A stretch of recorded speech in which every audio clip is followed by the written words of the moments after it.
पता है कि डिप्रेशन एक तरह का मूड से रिलेटेड डिसऑर्डर है, मतलब मेंटल डिसऑर्डर है, जहां पर हमारी फिजिकल से पहले हमारी मेंटल हेल्थ अफेक्टेड होती है और उसकी वजह से फिर फिजिकल हेल्थ पर भी इफेक्ट पड़ता है।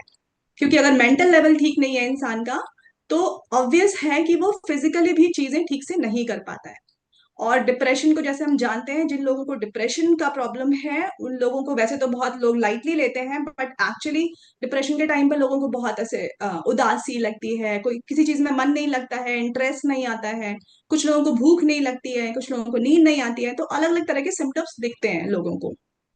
अभी ये सारी चीजें लोग, जैसे मैंने कहा, कि बहुत लाइटली लेते हैं। बहुत सारे लोगों को नहीं है इतना पता कि डिप्रेशन के टाइम पर क्या हो रहा होता है।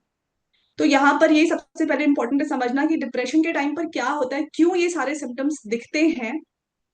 तो क्योंकि ये ब्रेन से रिलेटेड प्रॉब्लम है, मेंटल हेल्थ की प्रॉब्लम है, तो यस, चेंजेस जो हमें सबसे पहले नजर आते हैं वो है ब्रेन के अंदर। हमारे ब्रेन के अंदर हमारा जो एक मेमोरी सेंटर है, तो इसका नाम हिप्पोकैम्पस है। वो बेसिकली क्या, हमारे डिसीजन मेकिंग को, हमारी मेमोरी के लिए, हमारे इमोशंस को, सबको कंट्रोल करने में हेल्प करता है। उस टाइम डिप्रेशन के टाइम पर क्या होता है, लोगों का जो हिप्पोकैम्पस का साइज है वो छोटा होने लगता है, वो श्रिंक होने लगता है। और क्या होता है, उसके अलावा जो लोग क्रॉनिक स्ट्रेस में होते हैं, बहुत लंबे समय से जिनको स्ट्रेस रहता है, उनकी बॉडी के अंदर ऑब्वियस है कि जो कॉर्टिसोल स्ट्रेस हार्मोन है उसका लेवल बढ़ जाता है। उसका लेवल बढ़ने का मतलब, जब ज्यादा लंबे समय तक बढ़ा रहेगा, तो वो ब्रेन की, जो दिमाग की सेल्स हैं, कोशिकाएं, उनको उनको डिस्टर्ब करता है, उनको डैमेज करता है।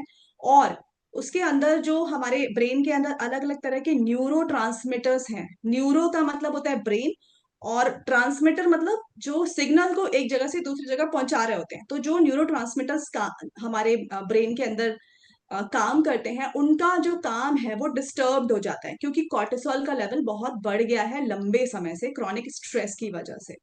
तो ब्रेन की अल्टीमेटली क्या होगा, ब्रेन की जो हमारी एफिशिएंसी है, दिमाग के काम करने की जो क्षमता है वो कम हो जाती है। मेमोरी कम हो जाती है। याददाश्त, आपने देखा होगा बहुत लोग जो बहुत डिप्रेशन में रहते हैं उनको याद नहीं रहती चीजें।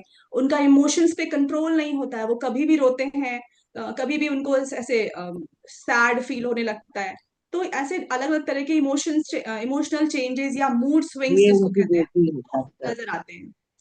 और क्योंकि जो ये न्यूरोट्रांसमीटर्स की बात की, न्यूरोट्रांसमीटर्स कौन कौन से हैं, हमारा सेरोटोनिन, हम बहुत बार बात करते हैं, सेरोटोनिन जो हैप्पी हार्मोन की कैटेगरी में रखा होती जाता है। है, वो है। डोपामीन है, नॉरएपिनेफ्रिन है, ये सारे जो न्यूरोट्रांसमीटर्स है, उनका जो लेवल है वो भी कम, मतलब कम हो जाता है, उसकी प्रोडक्शन कम हो जाता है ब्रेन के अंदर। उसके अलावा इनका जो फंक्शन है वो भी डिस्टर्ब हो जाता है, स्पेशली जब डिप्रेशन होता है किसी को। तो कहने का मतलब है कि जो ओवरऑल जो ब्रेन की केमिस्ट्री है वो ही गड़बड़ हो जा रही है।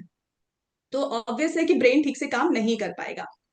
उसके अलावा एक बहुत इंपॉर्टेंट जो पॉइंट है वो ये है कि ब्रेन में जब डिप्रेशन किसी को होता है, उस समय ब्रेन के अंदर, ब्रेन सेल्स के अंदर इन्फ्लेमेशन होता है। हमने पहले एक सेशन लिया था जिसमें हमने क्रॉनिक इन्फ्लेमेशन के बारे में समझा था कि बहुत सारी ऐसी डिजीजेज हैं, बहुत सारी ऐसी प्रॉब्लम्स हैं लाइफस्टाइल से जुड़ी हुई, जिनमें जो रूट कॉज है, जो कारण है, वो इन्फ्लेमेशन से जुड़ा हुआ है। लंबे समय तक जब किसी की बॉडी में इन्फ्लेमेशन रहता है तो बहुत सारे चेंजेस दिखते हैं। तो वही उसी तरह से डिप्रेशन भी है। डिप्रेशन के केस में ब्रेन के अंदर ब्रेन सेल्स पे इन्फ्लेमेशन चल रहा होता है, और उसकी वजह से बहुत सारे डैमेज होते हैं, और उसकी वजह से बहुत सारे सिम्टम्स दिखाई देते हैं लोगों को, जो हमने बात किया अभी, इमोशन से रिलेटेड या मेमोरी से रिलेटेड।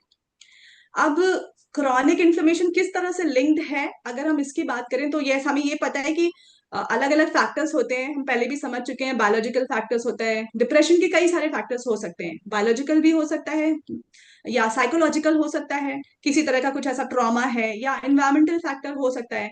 सपोज कोई फाइनेंशियल प्रॉब्लम है, या किसी तरह का, जैसे कहीं चोट लगी है, या लंबे समय से कोई ऐसी बीमारी चल रही है किसी लोगों को, तो उसके केस में भी लोग डिप्रेशन में चले जाते हैं।